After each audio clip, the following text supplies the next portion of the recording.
හඳ ගැන කොච්චර විස්තර කළත් අවාට තියනවා ලස්සනයි මෙහෙමයි ඒකට ගියාම මෙහෙම සැපක් සැනසෙල්ලක් ලැබෙනවා උල්ලංගේ පාවෙනවා වගේ උඩ යන්න පුළුවන් කියලා කියනවා හරි ලස්සන විස්තරයක් කිය. අපේ ජීවිතේට වටින්නේ ඒ තරම් කියන විස්තරය මත නෙවෙයි. එතෙන්ට යන්න ක්‍රමයක් දෙනවද නැද්ද පෙන්වනවද නැද්ද කියන එකයි මතයි.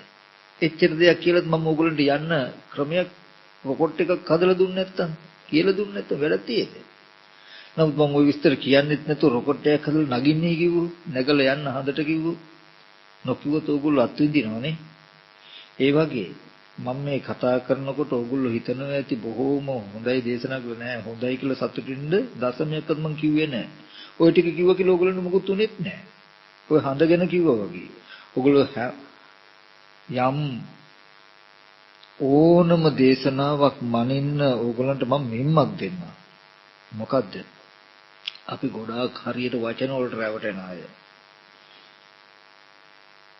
වචන වලට රැවටෙන. බොහෝ කොට කියන ගැඹුරු කොට කියන තර්ක කොට කියන තර්කානුකූලව කතා කරනවා. වචන මත නිමේ දේශනාවක සාර්ථකත්වයේ තියෙන්නේ තමන්ට ගොඩ යන්න පනවන මාර්ගය ගැන හැම වෙලාවෙම ඒ ගැන සැලකිලිමත් වෙන්න. උපමාවක් මම කිව්වොත් දැන් මෙතන කවුරු හරි කෙනෙක් මම හරි පර්යංකේ බැඳගෙන එකපාරට අහසට පැන නැග්ගොත් ඕගොල්ලෝ සාදුකාර දීලා රහත් වෙලා මේ තමයි ඇත්ත කියලා කියයි හිතයි. මම ඊට පස්සේ කිව්වොත් මේ අද තියෙන බුදුදහම කියලා පෙන්වන දේවල් ඔක්කොම වැරදි. මේ ත්‍රිපිටකය කියලා පෙන්වන දේවල් ඔක්කොම වැරදි කියලා මගේ මතයක් කිව්වොත් ඔක්කොමලා සාදු කියලා ගනි. අවුරුදු දහස් ගාණක් ආපු මේ පෙළ දහම හෙට පුච්චයි ඕගොල්ලෝ. ඇයි මෙච්චර අහසේ ඉඳලා පෙන්වන්නේ?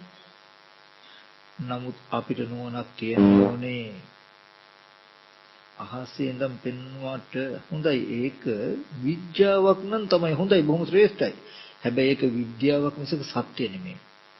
සත්‍ය නෙමෙයි. ඊගාවට බැලිය යුතුයි.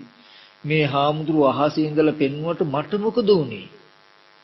මගේ දුක නිවුණද? මගේ දුක නිවෙන මාවතක් මට හම්බ වුණාද? මට සද්ධාව ඇති වෙන්න? මගේ ජරා මරණ නැති වුණාද? ජරා මරණ මගේ නැති වෙන මාවතක් හම්බ වුණාද? එහෙනම් මම මොකේද සද්ධාව ඇති කරගත්තේ? කවුරුත් අහසේ ඉන්නවට මම සද්ධාාවක් ඇති කරගෙන මම එපා කියන්නේ නැහැ. නමුත් ප්‍රඥාව කියන්නේ ඒකට සහේතුක විය යුතුයි හැම වෙලාවෙම. එහෙම නැතිනම් හොඳ වෙලාවට මේ ශාසනයේ පිනට දු කොහෙද මිත්‍යා දෘෂ්ටිය තියෙන අයට අද ධ්‍යාන නැහැ.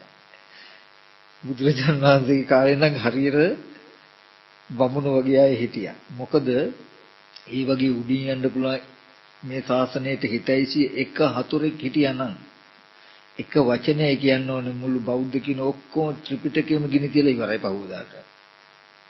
මම මේ කතා කරන්නේ ඒ නිසා බෞද්ධයා කියලා කියන්නේ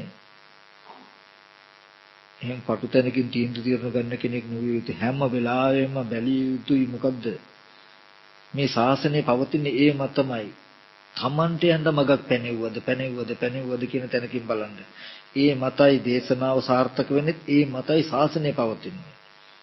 මේ ආර්ය අෂ්ටාංග මාර්ගයටයි ශාසනය කියලා කියන්නේ. ඒක පුද්ගලයා තුළ විද්‍යමාන ගුණ විය යුතු දෙයක්. හරි. ඒකින් ඒ ටිකම මතක් කළේ දැන් මම මේ පෙන්වන්න හදන්නේ ඒ දුක්ඛ නිරෝධ ගාමිනී ප්‍රතිපදාව. අමාරු නෑ. හැබැයි සියුම්. මෙන්න මේක අහගෙන ඒක ඒ විදිහටම කරන්න. යම් දේශනාවකුත් නිවැරදි නම් ඒ විදිහටම එයත් කරනවා නම් මේක අවුරුදු ගණන් පල් වෙන්නේ සම්දිට්ඨිකය අකාලිකය කියන්නේ බුදුරජාණන් වහන්සේ අප වෙනවා මහණෙනි යම් කිසි කෙනෙක් දින 7ක් අවුරුදු 6ක් අවුරුදු 6ක් 5ක් 4ක් 3ක් 2ක් 1ක් අවුරුද්දක් 6 මාසයක් මාස 5ක් 4ක් 3ක් 2ක් 1ක් අඩමසක් දවස් 7ක් කරනවා නම් එයාට මේ දුක් නැති කිරීම දුක්ඛ නිරෝධය සාක්ෂාත් කරගන්න පුළුවන් බව. ඒ නිසා මෙන්න මේ කියන ක්‍රමය හොඳට අහගන්න ඕන. මොකද්ද මේකට තියෙන එකම දේ? කායගත සති. නැත්නම් සතර සතිපට්ඨාන. එච්චරයි. හැබැයි ඒක කල යුත්තේ මේ චතුරාර්ය සත්‍ය දන්නා නුවණින්. ඔන්න මං ආපහු ඒ කියන්නේ හැම වෙලාවෙම මාර්ගයේ හැපිලා තියෙනවා ඊතුරු සත්‍ය තුන. එයා දන්නවා ඉස්සෙල්ලා අහගන්න වෙනවා ඒක සම්මා දිට්ඨිය ගැන. ටීවී එකේ ඇත්තටම ඇස් ඉදිරි පිටට ආපු රූපය අනාත්මයි, ඩොට් ගොඩක් ආලෝක කිරණ ටිකක් එක තිබුණු තැනක් කියලා ඉස්සෙල්ලාම අසා දැනගත යුතුයි. ඒක අවශ්‍යමයි. ඔන්න ඔය ඇත්තයි කෙනෙකුගෙන් ඉස්සෙල්ලා ඕනේ. ඊට පස්සේ එයාට පෙන්නනවා එබඳු රූපය ඇස් ඉදිරි පිටට දකිනකොට කෙනා පුද්ගලයා කියන ගතිය Taman තුලයි පහළ වෙන්නේ. ඒ ගතිය රූපේ මත තබපු හිඳයි ඔයාට දුක ආවේ කියලා දුක පෙන්නනවා. ඔය දුකට හේතුව ඒ රූපේ කෙනෙක් පුද්ගලෙක් කියලා පෙන්නන හිතේ තියෙන ගතියයි කියලා මෙයාට පෙන්නනවා. මෙච්චර කල් අපිට බලන්න බැරුනේ රූපේ ඇත්ත නොදන්න හින්දානේ. ඒ නිසා ඔය හිතේ තියෙන ගතිය නැති වුණොත් ඔයාට දුක නැති වෙනවා කියලා පෙන්නනවා. මාර්ගය පනවනවා. එතකොට මඟ උපදිනවා. එහෙනම් මේ හිතේ තියෙන ගතිය රූපේ මත පතිත නොවන විදිහට මම උපායකට යුතුයි. උත්තරය එනවා. දැන් ඇස් ඉදිරි පිටට ටීවී එකේ රූපයක් එනකොට ඕගොල්ලෝ කායගත සතිය වඩනවා. කායගත සතිය වඩනවා කියන්නේ කොහොමද? ඒ රූපයද කන බොන ආහාරයෙන් හැදුණු කෙස්ලුම් නියද ධම්මස්නහරයට ඇට මිදු වලින් යුක්ත කුණප කොරස් ටිකක් නේද? මෙහෙම බලන්නේ මොකටද? ඒ රූපය කෙනෙක් කියලා තමන්ගේ හිතේ තියෙන ගතිය ඒ රූපෙට බැසගන්න නොදෙන්නයි. ඒ රූපය මත පතිත වෙන්න නොදෙන විදිහට උපායක් හැටියටයි මෙයා මේක බලන්නේ. මේ බලන ගාන එයා දන්නවා මෙහෙම බලන්න බැරි වුණොත් මගේ හිතේ ගතිය රූපෙ මත පතිත වෙලා කෙනෙක් වෙනවමයි. පෙවුනොත් කෙනා කියන දුක එනවමයි. කියන එක එයා දන්නවා. ඒ හින්දා එයා මේ කායගත සතිය වඩන්නේ මොකේටද? තමන්ගේ සිතේ තියෙන ගතිය රූපයට බැහැගන්න බැරි වෙන්නයි. ඒ වගේම ඇස් ඉදිරි පිටට රූපයක් එනකොට මහා අම්මා කියන අදහස ආව වෙනද වගේම අම්මා කියන හැඟීම අම්මා හම්බුනේ. සම්මතයේ පිටලා අම්මා කොහෙද යන්නේ අම්මාට කෑවද තේ බිව්වද කියලා කතා කරන නම නුවණින් ටග්ගල නුවණයා ගෙනියනවා. මොකද්ද මෙතන තියෙන්නේ? කන බොන ආහාරයෙන් හැදුණු කෙස්ලොම් නේද ධම්මස් ටිකක් තියෙන තැනක රූපේ දකිනකොට අම්මගෙන අදහස ඇති වෙනවනේ. එහෙම බලන්නේ නැත්තම් මෙතන මේ රූපේ කන බොන ආහාරයෙන් හැදිච්ච මේ වගේ කොටස් ටිකක් තියෙන්නේ කියලා බලනවා. හැබැයි එයා දන්නවා බලන්නේ මොකටද? මේ මගේ හිතේ තියෙන පුද්ගල හැඟීම අම්මා කියන ගතිය මේ රූපෙට බැසගන්න බැරි වෙන්නයි මේ කරන්නේ කියන උත්තරේ තියෙනවා. හැම වෙලාවෙම වෙන උපායක් කිසිම වෙලාවක නැහැ. මේ න්‍යායෙන් ඇරෙන්න දුකින් මිදීමේ මඟක් කොහෙවත්ම නැහැ. ඒකායනෝ අයම් භික්ඛවේ මග්ගෝ සත්තානං විසුද්ධියා ශෝක පරිද්දවානං සමතික්කමාය දුක්ඛ දෝමනස්සානං අත්තංගමාය ඥායස්ස අධිගමාය නිබ්බාන සච්චිකිරිය යදිදං චත්තාරෝ සතිපට්ඨාන. මහණෙනි සත්‍යයන්ගේ පිරිසිදු බව ඇති වෙන්න, දුක් දුම්නස් නැති කරන්න, හැඬීම් වැළපීම් ඉක්මවන්න, මාර්ගඵල ලබන්න, නිවන සාක්ෂාත් කරගන්න එකම මගයි මේ සතිපට්ඨානය කියලා පෙන්වනවා. ඒ වගේ ඕගොල්ලෝ ටීවී එකේ රූපේ ඇත්ත පෙන්වන්නේ ඇයි? තමන්ගේ හිතේ කෙනා කියන ගතිය ටීවී එක පැත්තට බැස ගන්න නැති වෙන්නයි. ටීවී එක ඉස්සරහා අපි දැක්ක ටීවී එක ඇතුලේ ජරා මර දුක් විඳින්න වුණා. දුකට හේතුව දැක්ක තමන්ගේ හිතේ තියෙන පුද්ගල හැඟීම. පුද්ගල හැඟීම ටීවී එක පැත්තට බැසගත්තොත් නතර කරන්න බෑ දුක. ඒ හින්දා ටීවී එකේ රූපය ඇස් ඉදිරි පිටට එන ගානේ මම එතන ඇත්ත බලනවා. මෙතන ඩොට් ටිකක් නේ තියෙන්නේ. ආලෝකයක් නේ වීදුර මත පතිත වෙච්ච වර්ණ සටහනක් නේ තියෙන්නේ කියලා බලනවා. ඇයි ওই කතා ටික කියන්නේ? ඒ ටික පුද්ගලයෙක් කියලා මගේ හිතේ තියෙන ගතිය ඒ රූපෙට බැසගන්න බැරි වෙන්නයි. ඔක්කාන්ති නාම රූපන් නොවෙන්නයි. නාම රූපෙට බැසගන්න නැති වෙන්නයි.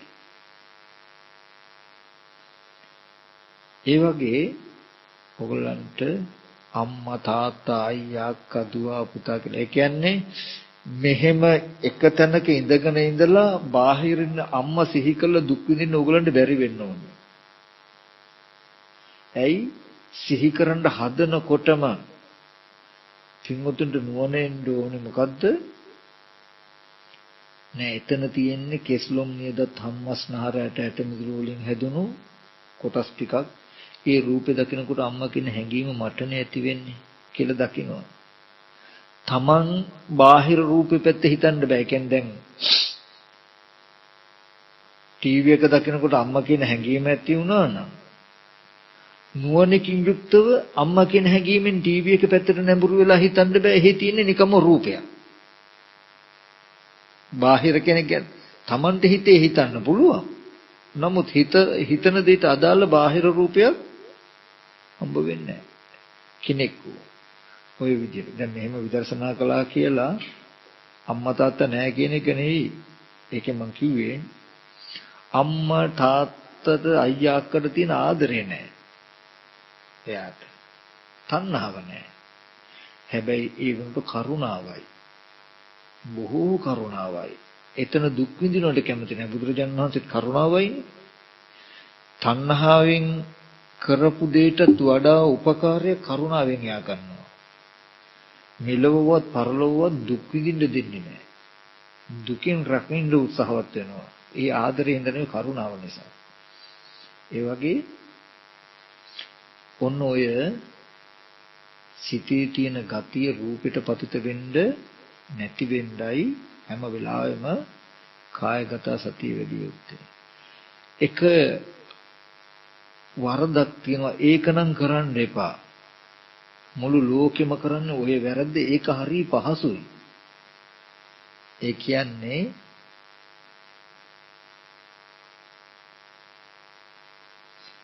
දැන්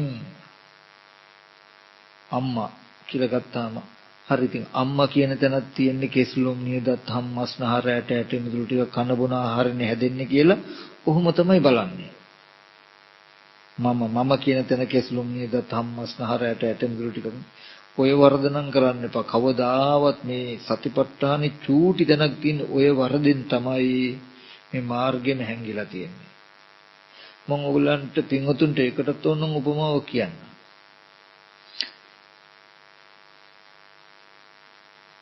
මිරිඟුව තියෙන්නේ ජලය නැති තැන ජලය වගේ පෙනෙන මිරිඟු ස්වභාවය ඇස් ඉදිරි පිටට ආවේ. මිරිඟුව හැටියට නොදන්නාකම නිසා ජලය කියන හැඟීමක් යෙදෙනවා අපිට සංඥාවක්. ප්‍රඥප්ති නෑ. දැන් තිරසංගත සතෙකුට පෙවුණු ජලය කියලා ජලය කියන වචනේවත් තියෙනවද? නමුත් Tamanට පානය කළ හැකි විදිහේ යමක් ඇති බවට හැඟීම සංඥාව තියෙනවානේ. ඔන්න උතෙන්ට නිකන් හැම එකකම ඒකයි මේකට කියන්නේ අන්තිම අත්ත් සංඥා. ආත්ම සංඥාව අපිට කියන්න වෙන්නේ. ප්‍රඥප්ති නෑ. ඒ මිරිඟුව දකිනකොට ජලයේ වගේ කියන හැඟීම ඇති වුනහම අපි දන්නේ මිරිඟුව දැන් තිරසංගත සතා දන්නේ මිරිඟුව තියෙන තැනක ජලයේ කියන හැඟීමක් Tamanට ඇති වුණා කියලා. එයා Tamanගේ හැඟීම බාහිරට අයිති කියලා බාහිරෙන් වතුරක් දකිනවා. තේරෙනව නේද? බාහිර වතුර. පහු කාලේ මෙහෙම හිතනවා නෑ. වතුරට උනත් තණ්හා කරන්න හොඳ නෑ. වතුරට උනත් තණ්හා කිරුවොත් දුක එනවා. වතුර උනත් අනිත්‍යයිනේ. වතුර උනත් නැති වෙලා යනවනේ කියලා බලනවා. දැන් වතුර කියලා රැවටිලා වතුර ඇතුලේ විරාග බවක් එයා කතා කරනවා. වතුරට නොයලී ඉන්නවා. නමුත් එයාට වතුර තියෙනවා. වතුරෙන් මිදෙන්න බෑ. තේරෙනවද මේ කියන එක? කෙනෙක් වතුරේ අනිත්‍ය බලන එකයි අම්මගේ රූපේ අනිත්‍ය බලන මගේ රූපේ අනිත්‍ය බලන එකයි අතර වෙනසක් නැහැ. මිරිඟුව වගේ ඇස් ඉදිරි පිටට ආවේ වර්ණ සටහන කිසිම කෙනෙකුගේ පුද්ගලෙක් නොවන අනාත්ම රූපයක් ආවේ. මිරිඟුව වගේ. දකිනකොට ජලය කියන සංඥාව හිතේ යෙදුනා වගේ ඒ අනාත්ම රූපේ දකිනකොට ආත්ම සංඥාව හිතේ යෙදෙනවා. හිතේ යෙදුනා කියලා දන්නේ නැති වුනහම මිරිඟුව පැත්තේ ජලයට පෙනෙනවා වගේ අනාත්ම රූප පැත්තේ ආත්මීය පෙනෙනවා. දැන් පුද්ගලයෙක් පෙනෙනවා. මේ ඇත්ත අහලා දැනගත්තේ නැත්නම් පුද්ගල භාවය තුල හික්මෙනවා. ඊට පස්සේ නෑ මේ ස්ත්‍රියකට උනත් තණ්හා කරන්න හොඳ නෑ. මේ පුරුෂයෙකුට උනත් රාගය ඇති කරන්න හොඳ නෑ. මම ඉතින් ස්ත්‍රියක් කියලා කිව්වට එතනද තියෙන්නේ කෙස්ලොම් නියදත් හම්මස්නහර ටිකක් මේ කනබන ආහාරනේ හැදිලා තියෙන්නේ කියලා අර ස්ත්‍රියට ඇලෙන්නේ නැති වෙන්න. අර පුරුෂයට ඇලෙන්නේ නැති වෙන්න. එයා ආපහු මේක බලනවා. බැලුවාම අවස්ථාවකට කෙලෙස් අඩු වෙනවා. නමුත් එයාට ස්ත්‍රිය නැති වෙන්නේ. පුරුෂයා නැති වෙන්නේ. මිනිසයා නැති වෙන්නේ. සත්‍යය නැති වෙන්නේ. මං කියන දේ තේරුම් ගන්න පුළුවන් නම් තේරුම් ගන්න බලන්න වෙන ක්‍රමයක් නැහැ. නිවන කියලා මුකුත් හොයන්න එපා. දුක නැති කරන්න කියලා වෙන මුකුත් හොයන්න එපා. මේ සැබෑම ජීවිතේ කතාව. අදම යන්න ටීවී එකක් ගාවට ගිහිල්ලා එකින් එක ආවර්ජනා කරලා බලන්න හිත තබලා. මෙහෙම හිත තැබුවාම ඒක ඇතුලේ ඇත්ත වෙලා දුක එන හැටි. එහෙනම් ඊට පස්සේ පුද්ගලයෙක් කියලා බලන්න නැතුව ඒකේ තියෙන ඇත්තටම ඇත්තට හිත තියලා රූප ටික බැලුවොත් මිනිස්සු හම්බ වෙන්නේ නැහැ. පුද්ගලයා හම්බ වෙන්නේ චිත්‍රපටියක් හම්බ වෙන්නේ නැහැ. ලෝකයක් හම්බ වෙන්නේ නැහැ. දුක හම්බ වෙන්නේ නැහැ. එහෙනම් අපි දුක උපද්දවාගෙන සකස් කරගෙනයි පරිහරණය කරන්නේ. ඒ වගේම නිවීම සකස් කරගෙනයි නිවෙන්න වෙන්නේ. කියන උත්තරේ හම්බ වෙයි. ඉතින් මිරිඟුව තියෙන තැනක ජලය කියලා දැකලා ජලයේ අනිත්‍ය බලනවා වගේ සත්‍ය පුද්ගලය මිනිස්සුය කියලා රැවටිලා ඉවර වෙලා ඒ ඉන්න සත්‍ය පුද්ගලය නොවැළෙන්න බලන්න සතිපට්ඨානෙ වඩන්න එපා. ඒකේ තරම් අමාරුත් නෑ. ඕකට කල්යාණ මිත්‍ර ඇසුරෙන් ඕනෙත් නෑ. ඕන කෙනෙකුට පුළුවන් මේක පුද්ගලයා කියන තැනක තියෙන කොටස් ටිකක් කියලා බලන්න. නමුත් අවශ්‍ය අපේ දෘෂ්ටිය උපදින්න කලින් තිබුණු සැබෑවට තිබුණු යථාර්ථයයි. ඉතින් ඒ නිසා මම එක දේශනාවකින් සියල්ලම දෙන්න බෑ. නමුත් ඔගොල්ලෝ දත යුතු ඉගෙනගත යුතු තව පැතිකඩවල් ටිකක් තියෙනවා කියලා බලන්න. දැන් මේ බණ ටික ඕගොල්ලන්ට තේරුම් නැත්තම් මේ බණ ටික ඕගොල්ලන්ට තේරුනේ නැත්තම් ඒකට හේතුව මොකද්ද? උපමාව කියන්න. අපේ සේනාසනේ පුංචි ස්වාමීන් වහන්සේලා තුන්නම පැවිදුණා ගිය කටනට. තාම ඉන්න මෙතනත් ඇති. මම කිව්වා තුන්දෙනාට පුතේ ඔගොල්ලෝ සතිපට්ඨානේ ද්වත්තින් සාකාර කුණප කොටස් 32 වචන 32ම කේසාලෝමා නකදන්තා කියලා කටපාඩම් කරගත යුතුයි. පාලියන බැලිය යුතුයි. ඊට පස්සේ ටීවී එක මේ කම්පියුටරේ තිබුණ ඔය කුණප කොටස් ටික ඒක දාලා වචනෙන් වචනේ නිමිත්ත ගත යුතුයි කියලා පෙන්වනවා. ඒ ලොකු දෙන්නකුයි චූටි එක්කෙනෙකුයි හිටියේ. ලොකු දෙන්නා ඒක හා කියලා කරන්න ගත්තා. පොඩි එක්කෙනාට බෑ. චූටි එක්කෙනාට කුණප කොටස් ටික පාඩම් කරන්න බෑ. බලනකොට මොකද කියලා ඒක බැරි එයා ඊට එහාට පාත ටික දන්නේ. ඒ කියන්නේ අකුරු දන්නේ. එතකොට දැන් අර ටික බැරි මොකද ඊට පාත ටික එයා දන්නේ නැති හින්දා අකුරු බෑ. දැන් අකුරු දන්නේ නැහැ කියලා මම පොඩි හාමුදුරන්ට සමතකමටහනක ඉගෙනුවොත් හරිද? පුතේ එහෙනම් බුදු ගුණ අසුබේ මරණය වඩපන් කියලා කිව්වනම් හරිද? අකුරු පුළුවන් වෙයිද? බෑ. එහෙම සමතකමටහනක් වැඩුවොත් ඒක උපකාරී වෙන්නේ මොකටද? අකුරු ටික ග්‍රහණය කරගන්න මිසක අකුරු ටික පිටින් ඉගෙනගත්තු ටික ඉගෙනගත යුතුමයි නේද? ඒක ඉගෙන ගත්තාම ආයෙත් දෙවනුවක් ආව හැකි මොකේද? මේ කායගත සතිය වඩන්නේ. ඒ වගේ පින්වතුන්ට මේ දේශනාව තේරුනේ නැත්නම් අර පුංචි දරුවට දොත්තිංසාකාරයේ බැරි වුණා වගේ ඒ කෙනා ඕගලන්ට ඒට පාත් එක බෑ. ඒ කියන්නේ ස්කන්ධ ධාතු ආයතන ඉන්ද්‍රිය කියන ධර්මතා ටික ඉගෙනගෙන නැහැ.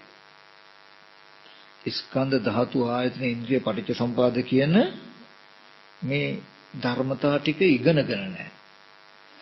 හොඳයි. ඒක ඉගෙන ගන්න නැතුව සමතකමටහනක් වැඩුවා කියලා ඕගොල්ලන්ට පුළුවන් වෙයිද? නෑ. ඕගොල්ලෝ සමතකමටහනක් වැඩුවොත් ඒ ස්කන්ධ ධාතු ආයතන හොඳට ග්‍රහණය කරගන්න පහසුයි. කවදා හරි දවසක ස්කන්ධ ධාතු ආයතන ඉන්ද්‍රිය කියන දේවල් කියන්නේ ස්කන්ධ කියන්නේ ඇස් ඉදිරිපිට එන රූපය ඇත්ත මොකද්ද? කන ඉදිරිපිට එන ශබ්දය ඇත්ත මොකද්ද කියලා ඌ ආකාරي ඌ විදිහට අහගන්න එක.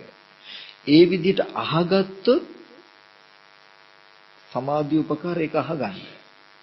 අහගත්තොත් ඔන්න එතන පිරුණාම මේක ගැඹුරු නැති වෙයි. අර පුංචි දරුවට අකුරු ටික හොඳට ඒ කියන්නේ එයාට තාම බෑ අයන්න අඳුරනවා.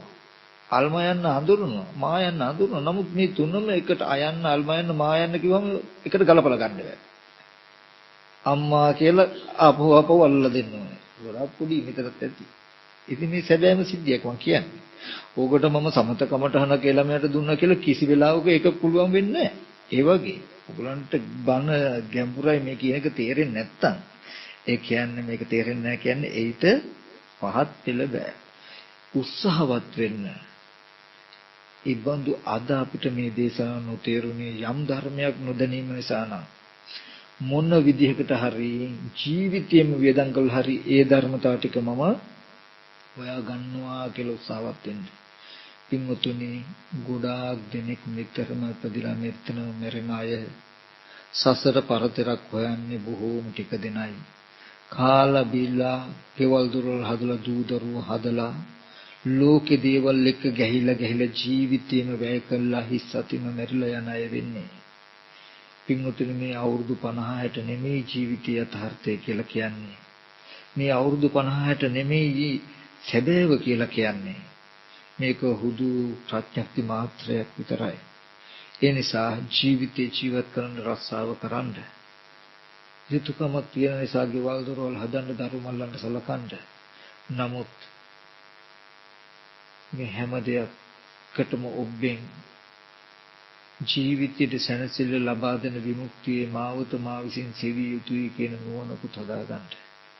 එහෙම නැති වුණොත් අපි හැම කෙනාටම වෙන්නේ ලෝකේ හැමෝටම වෙච්ච එකම කතාව විතරයි. ඉතින් ඒ නිසා මතක් කරන හැම දිනාටම මේ කරපු දේශනාව තුළින් සමහර විටක තේරෙන්නත් ඇති නොතේරෙන්නත් ඇති නොතේරුණා. ඒ නොතේරුනේ ඊට මුලින් තව තියෙන ටික නොදන්නකම නිසායි මේ ධර්මය කොහොම හරි තේරුම්ගෙන අවබෝධ කරගෙන මේ සංසාර දුකින් අදම මිදෙනවා මේ දුක්සහගත සසර මේ ජීවිතයේදීම අවසන් කරගන්නවා කියලා හැමදෙනාම හික්මෙන්න ඒ සඳහා මේ දේශනාව මේ පින්තුන්ට කාරණතාවක් වේවා.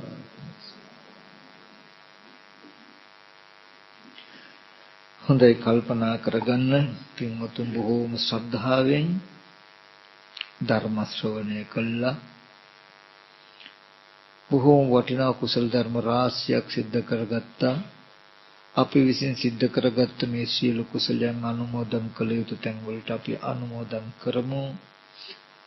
කල්පනා කරගන්න මේ සියලු ආකාරයෙන් පහල කරගත්ත සියලු කුසලයන් ලෝකයේ සම්බුද්ධ ශාසනයත් මේ පින්වතුන්වත් මේ පින්වතුන්ගේ ගෙවල් දොරවල් රැකී රක්තාදී ස්ථානට අධිග්‍රහිත වූ ශාසන මාමුක ඉෂ්ඨකාරක සියලු දෙවි මේ විහාරස්ථානයට අධිග්‍රහිත වූ කතාවක් කියනවා මේ කොහොඹ ගහෙත් ඉන්නවා දෙවියෙක් කියලා. ඉතින් මේ බාරත් වෙනවා මේ ළමයි අපි දන්නා. ඉතින් ඉන්නවා නම් ඒ වෘක්ෂයේ කෙනෙක් ඉන්නවා